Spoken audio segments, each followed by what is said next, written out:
네, 오늘은 그럼에도 불구하고 감사하는 삶이라는 제목으로 함께 하나님 말씀을 나누도록 하겠습니다. 그럼에도 불구하고 감사하는 삶이라고 이 제목을 제가 정하고 나서 내가 그럼에도 불구하고 감사하며 얼마나 살았던가 이렇게 스스로에게 질문을 던졌습니다. 그래서 그 기억이 있다면 내가 설교를 시작할 때 그렇게 시작해야지 라는 마음으로 고민을 하고 생각을 했는데 잘 떠오르지 않더라고요. 그런데 문득 제가 아주 어렸을 때, 아주 아이였을 때, 오늘 구시드 사랑나라 이만한 때가 저도 있었거든요. 근데 엄청 귀여웠어요. 네.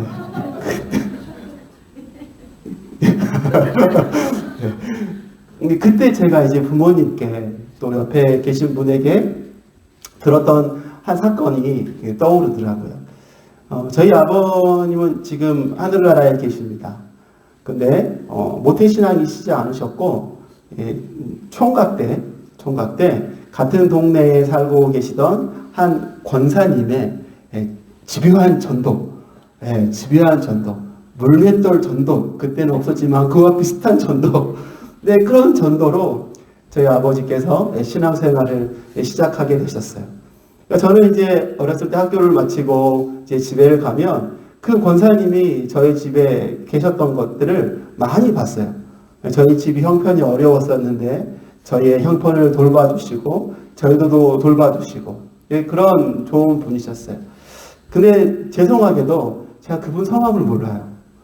그때도 그냥 저희 모든 가족들에게는 그냥 방권사님이라는 그런 이름만 있었던 거죠. 그럼 방권사님이셨어요.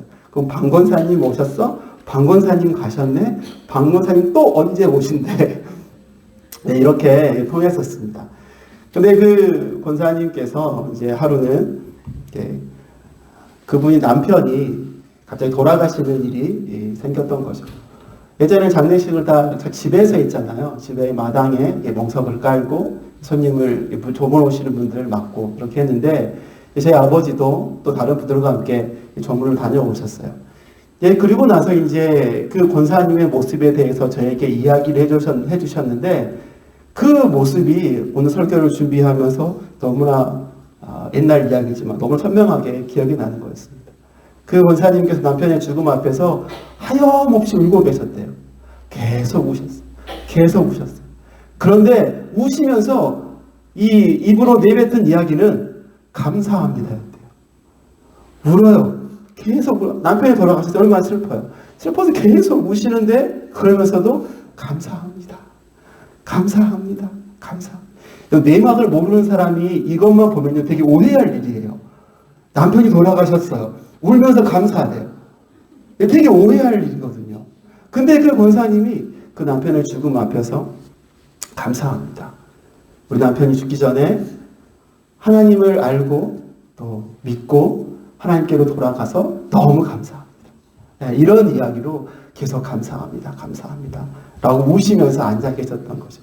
그 모습의 그 이야기가 너무 선명하게 딱 떠오르는 거예요. 여러분, 우리는 감사하는 말을 언제 했습니까? 여러분, 언제 감사하셨어요? 우리 자녀들이 원하는 대학에 딱 합격했을 때, 와, 슬프다. 아니시죠? 감사하다. 누군가 나에게 힘이 되어주고, 나를 도와줬을 때, 감사하다. 이런 말 하잖아요. 내가 계획을 세우고, 내가 꿈꾸고, 하나님 앞에 기도했던 그 일들이 정말 내 삶 속에서 정말 내 꿈과 계획대로 딱 이루어졌을 때, 우리 그 감탄사처럼 터져 나오는 게 뭐예요? 하나님 감사해요. 감사합니다. 여러분, 우리 이럴 때 감사를 쓰잖아요. 근데 여러분, 우리 믿는 자들에게, 하나님의 사람들에게 한 가지 더 있어야 할 감사가 있다는 것입니다. 그 감사가 무엇일까요? 바로 그럼에도 불구하고 감사하는 삶인 거죠. 내 생각대로, 내 계획대로, 내가 원하는 대로 내 삶이 흘러가지 않고 그려지지 않아요. 그런데 그 자리에서 그럼에도 불구하고 감사할 수 있는 삶. 여러분, 그런 삶이 우리들의 삶이 되기를 소망합니다. 그러한 삶을 살았던 한 사람의 모델, 오늘 사도 바울의 이야기를 함께 나누고자 하는 것입니다. 여러분, 오늘 본문 속에 있는 사도 바울은요, 빌립보 성도들에게, 빌립보 교회에 편지하고 있는 거예요. 여러분, 이 빌립보 교회를 편지를 쓰고 있는 사도 바울, 그럼 지금 어떠한 처지였을까요? 네, 편하게 책상에 앉아서 편지를 쓰고 있는 게 아니었어요. 사도 바울은 지금요, 감옥에 갇혀 있는 상황입니다. 감옥. 여러분, 성경에는 옥중서신이라고 4개의 옥중서신이 있죠. 감옥에서 쓴 편지. 그 중에 하나가 바로 이 빌립보서예요. 감옥에서 지금 이 편지를 쓰고 있는 거예요. 근데 여러분, 감옥에 그냥 갇혀 있는 것만이 아니었어요. 이 빌립보서 1장을 쭉 읽어보면요, 계속 반복적으로 나오는 말들이 있는데, 그 말들이 이 바울의 죽음과 연관이 되어 있는 단어들이 계속 나와요. 예를 들면 내가 살든지 죽든지, 아니면 그 다음에 내가 죽는 것도 유익한 것이다, 세상을 내가 떠나야 될 것 같다, 이런 이야기들이 계속 1장마다 반복되어지는 거죠. 여러분, 사도 바울의 삶이 지금 어때요? 감옥에 갇혀있는 것만으로 힘든데 감옥 안에서 어때요? 내 생사가 왔다 갔다, 곧 죽을지도 모르는 그런 위기 가운데 내가 딱 놓여 있는 거죠. 그러면서 지금 사도 바울이 빌립보서를 쓰고 있는 거예요. 근데 여러분, 이러한 상황과 되게 맞지 않는 이 빌립보서의 별명이 있습니다. 이 빌립보서의 별명. 그 별명이 무엇인가 하면, 이 빌립보서를 사람들이 말하기를, 이 빌립보서는 기쁨의 편지다, 기쁨의 서신이라는 거예요. 기쁨. 여러분, 사도 바울은 엄청 어려워요. 힘들어요. 근데 그가 쓴 편지는 기쁨의 편지. 이 기쁨이라는 단어가 이 빌립보서에서만 16번 정도 반복해서 쭉쭉 나오고 있습니다. 여러분, 사도 바울은 감옥에서 자기 목숨이 왔다 갔다 하는 그 순간에 도대체 무엇이 그를 기뻐하고 또 무엇이 그 기쁨 속에서 감사를 고백할 수 있는 삶으로 사도 바울의 삶을 세웠을까요? 그럼에도 불구하고 그가 감사할 수 있었던 비결은 무엇이겠습니까? 오늘 사도 바울의 모습을 보면서 오늘 이 땅에서 우리가 수많은 일을 경험하는 이 그리스도인들, 바로 우리들의 삶 속에서 우리도 어떻게 그럼에도 불구하고 감사하는 삶을 살아갈 수 있을까? 그러한 비결, 그 비밀을 오늘 사도 바울의 모습을 통해서 함께 생각해 보기를 원합니다. 그렇다면 그럼에도 불구하고 감사할 수 있었던 이유, 그것은 무엇인가? 첫 번째로는요, 바로 여전히 내가 하나님의 사람이기 때문입니다. 여전히 내가 하나님의 사람이기 때문에 그럼에도 불구하고 우리는 감사할 수 있는 거죠. 여러분, 3절 말씀이에요. 짧죠? 한번 같이 읽도록 하겠습니다. 자, 시작! 생각할 때마다 나의 하나님께 감사를 드립니다. 여러분, 어떻게 사도 바울은 감옥에서도 바로 죽음의 위기 앞에서도 이 감사의 이야기, 감사의 편지를 하고 있을까요? 여러분, 그것은 사도 바울이 내가 누구인지 분명한 자기 인식이 있었기 때문이에요. 내가 누구인가? 그 정체성이 사도 바울에게 감사를 고백하게 만들었던 것입니다. 오늘 3절부터 시작하는 쭉 이야기가 바로 빌립보 성도들에게 감사하는 그의 편지와 기도가 기록되어 있는 거죠. 감사를 고백하고 있는 것이죠. 여러분, 그런데 여러분, 빌립보 성도들에게 사도 바울이 감사를 고백하고 있는데 그 감사를 지금 사도 바울은 누구에게 돌리고 있습니까? 빌립보 성도여 감사하다. 그게 아니라 그 감사를 누구에게? 나는 하나님께 감사를 드린다. 여러분, 사도 바울을 도와준 건 빌립보 성도들이에요. 근데 빌립보 성도의 그 도움을 받던 사도 바울의 고백이 나는 하나님께 감사를 드립니다. 이 고백을 사도 바울이 하고 있는 것입니다. 나는 하나님께 감사를 드립니다. 여러분, 이 고백 속에서 우리가 볼 수 있는 것이 있습니다. 바로 하나님과 사도 바울의 그 관계를 우리는 볼 수 있는 거죠. 나의 하나님께 감사합니다 라는 이 말 속에서 사도 바울과 그 친밀하고 또 끊을 수 없는 하나님과의 그 깊은 교제, 그 깊은 관계가 숨어져 있는 표현 아니겠습니까? 나는 하나님께 감사하다. 나의 하나님, 나의 하나님. 여러분뿐만 아니라 오늘 빌립보서 1장 1절에 보면 이렇게 되어 있죠. 그리스도 예수의 종인 바울이다. 그리스도 예수의 종.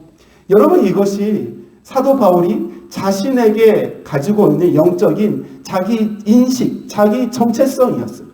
나는 하나님께서 명령하시면 그 명령을 수행하고 순종하며 살아가는 하나님의 종, 다시 말하면 하나님의 사람이다 라는 분명한 자기인식, 정체성이 사도 바울에게 있었던 것입니다. 여러분, 이 정체성이 중요한 거예요. 나는 누구인가? 나는 조원웅이다. 나는 목사다. 나는 경찬이 경훈이의 아빠다. 이게 아니라 나는 누구인가? 나는 하나님의 사람이다. 이 정체성인 것이죠. 내가 사막에 있어도, 도시에 있어도, 시골에, 상가, 장소를 떠나서 나는 하나님의 사람이다. 하나님의 사람으로 살아가는 것이다. 여러분, 이것이 중요한 것입니다. 여러분, 왜 이것이 중요한 것입니까? 나는 하나님의 사람이다라는 것은요, 나와 하나님과의 관계성을 보여주는 거죠. 나와 하나님과의 친밀함을 보여주는 표현이에요. 나는 하나님의 사람이다. 이 말은요, 나는 하나님의 것입니다. 나는 하나님의 소유입니다. 여러분, 이런 우리의 고백이 포함되어 있는 우리 인식 아닙니까? 여러분, 이러한 믿음이 있다는 것은요, 여러분, 무엇을 나타내는 거죠? 내가 하나님의 것이면 하나님은 하나님의 소유인 하나님의 백성들을 책임지시는 분이시라는 믿음이 그 안에 포함되어 있는 것이죠. 여러분, 이러한 고백을 하는 거예요. 나는 하나님의 사람이다. 이 말은 하나님께서 나를 책임지시는 분이시다라는 고백이 포함되어 있는 것입니다. 지금 당장은 어려움이 있고 고난이 있고 갇힘이 있고 감옥 속에 있을지라도 그 속에서 나는 하나님의 사람이다. 나는 분명한 자기의 인식이 있으면 나의 삶을 그 속에서도 책임지신 하나님이 있기에 그 속에서도 우리는 감사를 고백할 수 있게 되는 것이죠. 시편 23편의 말씀을 보면 그러한 하나님의 사람의 삶을 너무나 잘 보여주고 있습니다. 여러분, 시편 23편 너무나 잘 알고 계시죠? 우리 1절부터 3절까지의 말씀을 한번 같이 읽어보면 좋겠습니다. 우리 시편 23편 1절부터 3절 같이 읽겠습니다. 자, 시작! 주님은 나의 목자시니 내게 부족함이 없어라. 나를 푸른 풀밭에 누이시며 쉴만한 물가로 인도하신다. 나에게 다시 새 힘을 주시고 당신의 이름을 위하여 바른 길로 나를 인도하신다. 여러분, 이 말씀 다 외우시죠? 너무나 유명한 말씀이죠. 우리가 매일 읽는, 매일 묵상하는 말씀이잖아요. 하나님께서 하나님의 백성을 책임지시다는 약속 아닙니까? 목자가 양을 먹이고 입히고 살리고 인도하고 그 양의 생명을 책임지는 목자처럼 하나님께서 하나님의 백성들을 그렇게 책임지시는 분이라는 것을 보여주고 있는 표현이잖아요. 근데 여러분, 우리가 더 집중해서 보고자 하는 것은 4절과 5절 말씀이에요. 4절과 5절도 한번 같이 읽어볼게요. 자, 시작! 내가 비록 죽음의 그늘 골짜기로 다닐지라도 주님께서 나와 함께 계시고 주님의 막대기와 지팡이로 나를 보살펴 주시니 내게는 두려움이 없습니다. 주님께서는 내 원수들이 보는 앞에서 내게 장치상을 차려주시고 내 머리에 기름 부으시어 나를 귀한 손님으로 맞아주시니 내 잔이 넘칩니다. 아멘. 여러분, 이 말씀이 무엇을 표현하고 있는 것입니까? 죽음의 그늘 골짜기가 우리 인생에 없으면 좋겠지만 그러한 죽음의 골짜기로 거닐 수 있는 가능성이 있는 것이 우리의 삶임을 이야기해 주고 있는 거죠. 내 삶에 원수가 없으면 좋겠지만 내 삶에 원수들이 득실거리는 상황이 생길 수도 있다는 것입니다. 근데 여러분, 그러한 상황에 내가 놓일 때에 그 속에서 어떻게 우리가 감사할 수 있냐고요. 그 속에서도 하나님의 사람을 끝까지 책임지시는 그 하나님이 계시기에 여러분, 우리는 그 속에 있을지라도 우리는 하나님께 감사할 수 있다는 거예요. 여러분, 그 비밀을 알았던 다윗이 뭐라고 고백하는 겁니까? 내가 그 골짜기에 있고 내 앞에 원수가 있을지라도 4절 끝에요. 내게는 두려움이 없습니다. 5절 끝에도요. 내 잔이 넘칩니다. 이렇게 고백할 수 있었던 것이죠. 여러분, 그럼에도 불구하고 감사할 수 있는 이유가 무엇입니까? 내가 누구인지를 분명히 아는 것. 나는 하나님의 사람이다. 하나님의 사람은 누가 책임지신다는 거죠? 하나님께서 책임지신다. 여러분, 이 믿음을 포함하고 있는 고백이기 때문입니다. 내가 하나님의 사람이다. 여러분, 이러한 영적인 정체성, 내 인식 우리가 꼭 가져야 될 줄로 믿습니다. 그럴 때 이러한 다윗이 고백했던 승리와 영광을 우리가 누릴 수 있는 것입니다. 사랑하는 여러분, 우리 모두는요 바로 예수 그리스도로 말미암은 하나님의 사람이며 하나님의 백성들인 줄로 믿습니다. 여러분, 이 정체성을 우리가 잃어버리지 않고 꼭 붙잡고 살아가는 저와 여러분이 되기를 바랍니다. 두 번째로, 우리가 그럼에도 불구하고 감사할 수 있는 이유가 무엇인가? 둘째로는요, 바로 여전히 우리에게는 믿음의 동역자들이 있기 때문에 우리는 그럼에도 불구하고 감사할 수 있다는 것입니다. 우리 5절 말씀을 함께 같이 읽어보겠습니다. 시작! 여러분이 첫날부터 지금까지 복음을 전하는 일에 동참하고 있기 때문입니다. 여러분, 사도 바울에게 이 빌립보 교회의 존재는 어땠을까? 사도 바울에게서 이 빌립보 교회의 존재는 너무나 큰 힘이 되고 위로가 되는 존재였어요. 사도 바울이 감옥에 갇혀 있건 또 복음 전도를 하고 있건 어느 곳에 있든지 이 빌립보 교회의 존재는요, 사도 바울이 생각만 해도 너무나 기쁘고 너무나 감사한 그러한 존재, 그러한 동역자 같은 존재, 바로 빌립보 교회였다는 것입니다. 사도 바울이 사역하는 그 뒤에서 묵묵히 끝까지 사도 바울을 지원하고 후원하는 믿음의 동역자였기 때문이에요. 여러분, 그래서 5절에도 저렇게 이야기하고 있잖아요. 복음을 전하는 일에 동참하고 있다. 빌립보 교회 성도들이 사도 바울과 함께까지 복음 전하러 가지 않았죠. 그래서 어떻게 그 동참을 하고 있습니까? 뒤에서 사도 바울에게 끊임없이 헌금을 보내고 또 물질을 보내고 그의 사역을 도왔던 그 중요한 일을 바로 이 빌립보 교회 교인들이 감당했던 거죠. 빌립보서 4장 16절에 보면 이렇게 기록되어 있습니다. 제가 읽어드리겠습니다. 내가 데살로니가에 있을 때에도 여러분들은 내가 쓸 것을 몇 번이나 보내어 주셨습니다. 이렇게 고백하고 있는 거죠. 여러분, 이처럼 빌립보 교회 교인들은요, 묵묵하게 사도 바울의 그 사역을 뒤에서 도왔던 것이죠. 근데 더 놀라운 게 뭔지 아세요? 더 놀라운 게 한 번 도울 수 있잖아요. 두 번까지 도울 수 있잖아요. 근데 빌립보 교회의 도움은요, 오늘 5절에서 말씀처럼 첫날부터 지금까지래요. 첫날부터 지금까지. 빌립보 교회의 그 섬김과 지지와 후원은요, 그들의 동역은요, 변함이 없었다는 거예요. 멈추지 않았다는 거예요. 시작한 그날부터 지금까지 변치 않고 끝까지 사도 바울을 믿어줬고, 사도 바울을 후원해줬고, 사도 바울이 가는 그 길에 신뢰했고, 하고자 하는 모든 것들을 다 믿고 맡겼던 것입니다.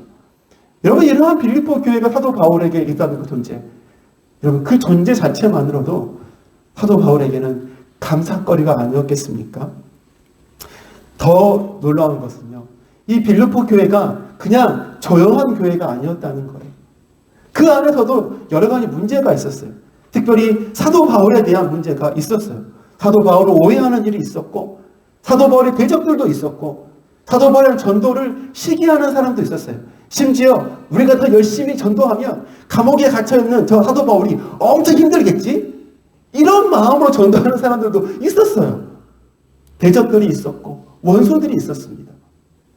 그러한 것들이 있었기 때문에 사도 바울이 이 빌립보서에 편지를 보내는 하나의 이유이기도 했지만, 여러분 뒤집어 생각하면 그렇게 시끄럽고 문제가 있고 100% 다 하나의 마음이 되지 않았음에도 불구하고 빌립보 교회는요, 대다수의 모든 사람이 끝까지 사도 바울을 믿어줬고 신뢰했고 처음부터 지금까지 끝까지 지원해주는 그런 교회로 사도 바울에게 있었다는 것입니다. 빌립보 교회는요, 사도 바울에게 있어서 너무나 큰 동역자였습니다. 감옥에 있어도 그 동역자, 그 빌립보 교회 성도들만 생각하면 그냥 기쁘고 감사가 터져나오는 존재, 바로 그러한 존재, 그러한 동역자가 바로 빌립보 교회였다는 것입니다. 여러분, 제가 수련회를 얼마 전에 마쳤습니다.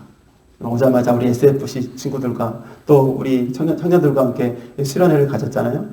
이 수련회를 가지면서 참 많은 것들을 깨달았습니다. 많은 것들, 그 중에 하나가 바로 이 사도 바울과 빌립보 교회와 같은 관계, 나가는 자에게 끝까지 믿어주고 신뢰하는 그 관계가 이미 우리 교회 안에서 이루어지고 있구나 라는 것을 많이 깨닫게 됐어요. 우리 SFC 친구들 수련회 한다고 하니까요. 와, 우리 권사님들이요. 와, 이렇게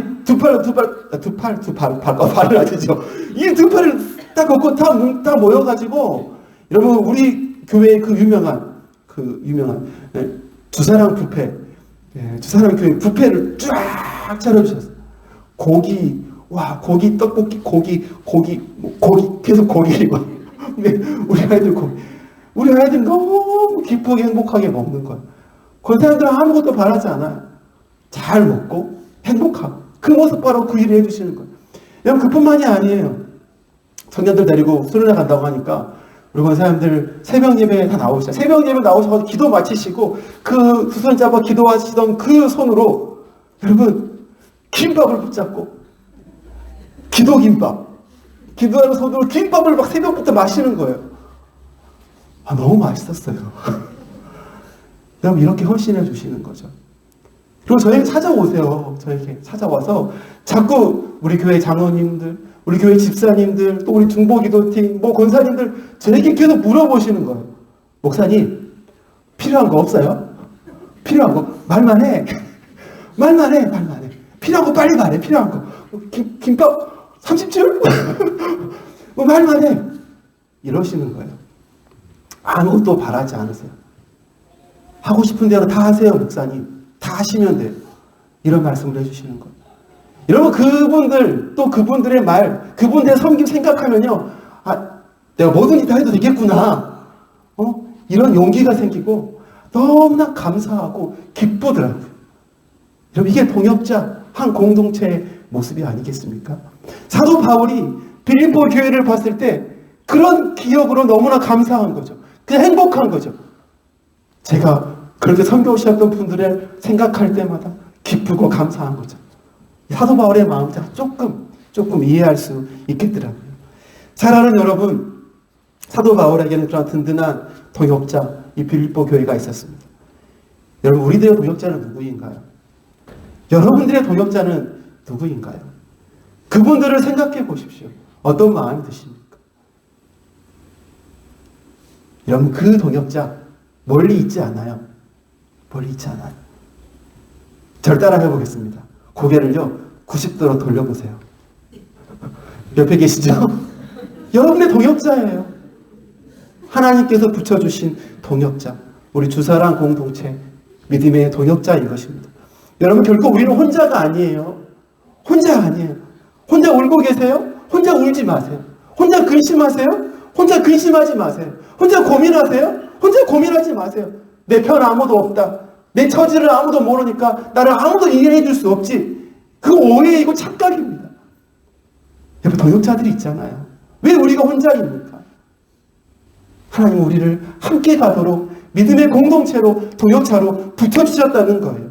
내 지체, 내 형제 붙여주신 거예요. 옆 사람이 아프면 여러분 나도 아픈 거예요. 옆 사람이 행복하면 나도 행복한 거예요. 이것이 동역자죠. 이것이 공동체잖아요. 여러분 우리 주사랑 공동체 하나님께서 그렇게 만들어주신 동역자인 줄로 믿습니다. 새벽마다 이곳에서 우리 많은 사람들이 서로를 위해서 중보하며 기도해요. 그 소리가 이곳에 가득 차고 넘쳐요. 새벽마다 각 가정의 상황들을 살피고 섬겨주는 여러분 그러한 사랑의 수고가 우리 안에 있잖아요. 함께 웃고 함께 울어주는 그리스도의 사랑이 우리 가운데 있잖아요. 여러분 이것이 믿음의 공동체죠. 생각만 해도 너무나 기쁘고 내가 누구이겠네. 내가 무엇이간데. 생각만 해도 감사가 되는 공동체, 동역자. 하나님은 우리를 그렇게 세워주셨다는 것입니다. 삶에 뜻하지 않은 일을 당할 때 나는 결국 혼자가 아님을 기억하십시오. 나와 함께 웃고 함께 울어주는 우리 주사랑 믿음의 동역자, 믿음의 공동체가 있음을 여러분 기억하십시오. 그럴 때 그럼에도 불구하고 우리가 그 속에서 감사할 수 있는 삶을 살아가게 될 줄로 믿습니다. 마지막으로 그럼에도 불구하고 우리가 감사할 수 있는 이유가 무엇인가? 셋째로는요. 여전히 하나님께서 우리의 삶 속에서 일하고 계시기 때문입니다. 6절 말씀인데요. 이렇게 되어 있습니다. 선한 일을 여러분 가운데에 시작하신 분께서 그리스도 예수의 날까지 그 일을 완성하시리라고 나는 확신합니다. 여러분, 빌립보 교회의 시작, 그 시작이 어땠는지 여러분 다들 아실 것입니다. 사도행전 16장에 빌립보 교회가 어떻게 세워졌는지에 대해서 잘 설명해 주고 있어요. 원래는 이제 사도 바울이 빌립보 교회를 안 가려고 했어요. 사도 바울은 2차 전도 여행을 준비하면서 자, 열심히 준비해가지고 어디로 가려고 했습니까? 아시아 지역으로 딱 가려고 했단 말이에요. 가자, 출발했는데 이 성경에 나오는 표현대로 그대로 한다면 예수의 영이 그들을 막았더라. 가려고 하면 그 길을 막으시는 거예요. 잠시 또 준비해서 계속 막고 나는 아시아로 가야 되는데 아시아를 위해서 준비했고 아시아 땅을 위해서 기도했고 자 가야 되는데 계속 막으시는 거예요. 그러면서 이 드로아라는 지역까지 그들이 막혀서 가게 되었다는 거예요. 근데 그곳에서 드로아라는 지역에서 하나님께서 하나의 환상을 보여주시는 거죠. 이 마케도니아 사람의 환상을 딱 보여주시면서 그들을 빌립보 지역으로 인도하는 거예요. 이 드로아 지역에서 환상을 보고 빌립보 교회로 들어오라고 하시는 그 하나님의 성령에 순종하면서 이 빌립보 교회로 들어간 거죠. 빌립보 지역으로. 거기서 갔더니 유대인들은 모인 회당도 없어요. 변별한 기도처소도 없어요. 그냥 사람들이 모여서 작은 사람들이 모여서 그냥 기도하는 작은 기도처 비슷한 공간이 있었던 거죠. 그 사도 바울이 복음을 전했더니 거기에 누가 있어요? 자색 옷감을 파는 루디아라는 적이 딱 있는 거죠. 사도 바울의 말씀을 듣고 우리 집으로 갑시다 라고 하면 사도 바울을 자신의 집으로 데려갔어요. 그리고 온 가족들에게 사도 바울이 복음을 전했어요. 그리고 그 자리에서 온 가족들이 예수님을 영접하고 세례를 받는 일이 일어나게 된 거죠. 여러분, 그것이 빌립보 교회의 시작이었습니다. 시작. 여러분, 그렇기 때문에 오늘 이 6절의 말씀에서 이야기해 주고 있는 거죠. 이 빌립보 교회의 시작을 누가 하게 하신 것입니까? 원래는 사도 바울의 계획이 없는 땅이었잖아요. 이거 누가 강권 쪽으로 가서 그곳에 교회를 세우신 거예요? 사도 바울의 고백은 이 6절의 고백이죠. 선한 일을 여러분 가운데에 시작하신 분께서 누가 시작하신 거죠? 하나님께서 시작하신 거죠. 하나님께서. 그리고 그 하나님께서 일하실 것을 사도 바울은 믿었고 그것에 확신했고 그것에 감사하고 있는 거죠. 그 하나님께서 어떻게 일하신다고요? 예수의 날까지 그의 일을 완성하시리라. 그들에게 믿음을 주시고 교회를 세우신 그 하나님께서 하나님 말씀하신 그 마지막 때까지 그 교회의 믿음을 지키며 믿음의 성숙을 이루어 가실 것이다 라는 믿음의 고백을 사도 바울이 하고 있는 거죠. 하나님께서 세우신 그 교회 가운데 하나님은 지금도 일하시고 계셔서 그들을 굳건히 붙잡고 계신다라는 믿음은 사도 바울은 있었던 것입니다. 그리고 그 하나님께서 동일하게 비록 내 감옥 속에 있을지라도 내 속에서 일하시는 하나님이 그런 분이시지 믿지 않았겠습니까? 여러분, 이처럼 사도 바울은 비록 감옥에 있었지만 여전히 지금도 일하시는 그 하나님을 신뢰하고 있었습니다. 그 믿음이 있기에 그가 어디에 처해 있어도 그는 감사하고 그는 기뻐할 수 있었던 것입니다. 여러분, 이처럼 삶 속에 일하시는 그 좋으신 하나님을요, 사도 바울은 그 삶 속에 수도 없이 많이 경험했어요. 한 번은 바울이 신라와 함께 이 복음을 전하다가 감옥에 갇히게 됐어요. 진짜 매를 엄청 많이 맞고 손발이 딱 차고차에서 묶여가지고 제일 깊고 깊은 감옥에 갇히게 되었단 말이에요. 근데 여러분, 그곳에서 사울과 신라가 할 수 있는 게 뭐예요? 입은 안 나갔으니까 찬양하고 기도할 수밖에 없었죠. 찬양하고 기도해서 묶인 채로 어둡고 빛도 들어오지 않는 캄캄한 감옥 속에서 묶인 채로 하나님을 향해서 찬양하고 기도했어요. 그럴 때 무슨 일이 일어났습니까? 땅이 흔들리고 지진이 나고 옥문이 열리고 묶였던 차고가 풀리는 역사가 일어났다는 것입니다. 아무도 없는 그곳에, 어두운 그곳에 하나님은 그곳에서 그들의 삶 속에서 일하셨음을 보여주고 있는 것 아니에요? 그리고 그 일을 통해서 어떠한 일이 있었죠? 그들을 간수하던 그 간수가 하나님을 믿고 그 온 집안이 세례받는 그런 하나님의 일하심이 이어서 나타나게 되었던 것이죠. 하나님 그렇게 일하세요. 하나님 그렇게 일하세요.